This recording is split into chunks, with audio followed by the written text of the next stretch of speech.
بسم اللہ الرحمن الرحیم الحمد للہ رب العالمین والصلاة والسلام علی نبینا محمد وعلی آلہ وصحبہ وبارک وسلم۔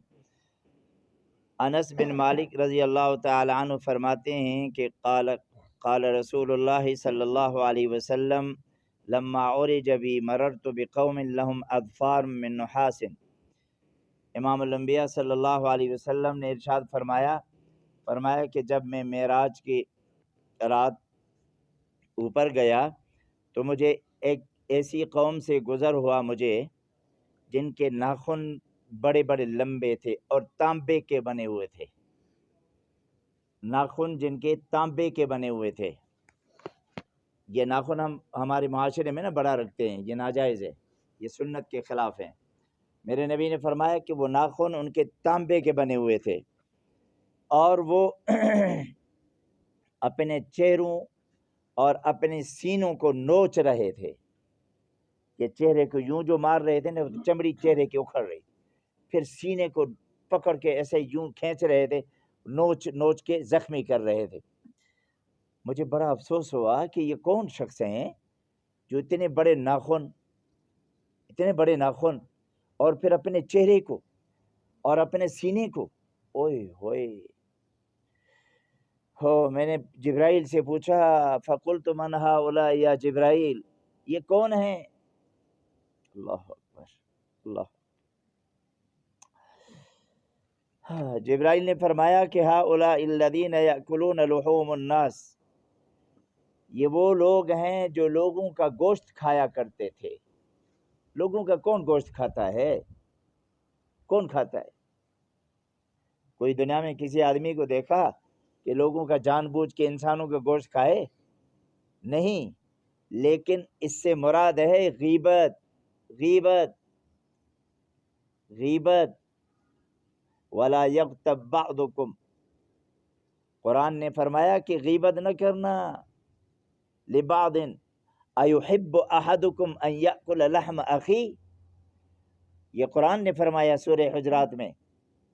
کیا تم میں سے کوئی آدمی یہ چاہے گا کہ اپنے بھائی کا گوشت کھا لے؟ یعنی غیبت کرنا اپنے بھائی کا گوشت کھانا ہے۔ تو میرے نبی نے فرمایا کہ میں نے دیکھا چیر پھاڑ رہے ہیں۔ جبرائیل نے کہا یا رسول اللہ، یہ وہ لوگ ہیں جو گوشت کھایا کرتے تھے؟ ہائے۔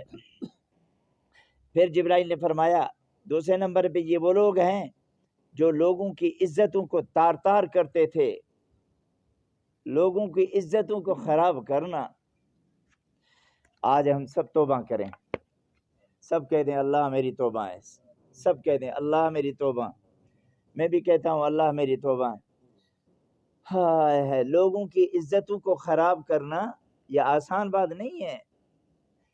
دنیا میں مکافات عمل کے طور پر اللہ دنیا میں بھی سزا دیتا ہے اور آخرت میں یہ سزا دے گا کہ اپنا چہرہ خود پھاڑے گا، اپنا سینہ خود پھاڑے گا۔ تو میرے بھائیوں، ہم کہاں کھڑے ہیں؟ کس مقام پہ کھڑے ہیں؟ اور ہمیں اللہ کی قسم ترس بھی نہیں آتا کہ یار میں نے ایک دن مرنا بھی ہے، میں نے ایک دن اللہ کو جواب بھی دینا ہے۔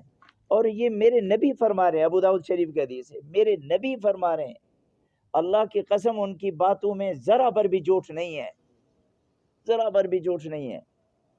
تو پھر ہم کیوں کر رہے ہیں بھائی؟ کیوں کر رہے ہیں؟ پرائی عزت کو کیوں اچھال رہے ہیں؟ فلاں ایسا تو فلاں ایسا، فلاں کی بیوی ایسی، فلاں کے بچی ایسی، فلاں کا بیٹا ایسا، کیوں نگاہ کر رہے ہیں بھائی؟ آج ہم اللہ سے توبہ کریں کہ اللہ ہمیں محفوظ فرما دے، اللہ ایسی برائیوں سے ہمیں محفوظ کر دیں۔ اللہ تیرے سامنے گزارش کر رہے ہیں، اللہ ہمیں ایسی برائیوں سے محفوظ کر دیں۔